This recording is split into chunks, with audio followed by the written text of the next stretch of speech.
उड़ चल कहीं, बह चल कहीं, दिल खुश जहाँ, तेरी तो मंजिल है वही. नर्मदे हर, नर्मदे हर, नर्मदे हर. असंच मनसोक्त उडायचं होतं, आनंद घ्यायचा होता आणि स्वतःच्या मध्ये काय काय क्षमता असेल स्वतःला ओळखायचं होतं आणि ते पण मैयाच्या साक्षीने. ती उलगडेल जसं करून घेईल त्या पद्धतीनं आनंद घेत ह्या जगण्याचा.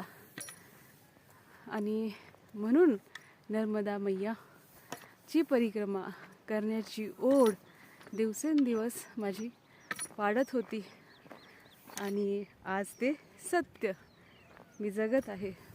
आणि खरंच ह्या आनंदाचे पंख लावून खूप छान वाटत आहे, उडत आहे. आणि मनातले हळूहळू एक एक पाकळीसुद्धा उमलत आहे तिच्या साक्षीने. ती साक्षीदार आहे म्हणून ह्याचा आनंद खूप आहे. अशी ही आनंद यात्रा नर्मदा परिक्रमा प्रत्येकानं नक्कीच करायला हवी.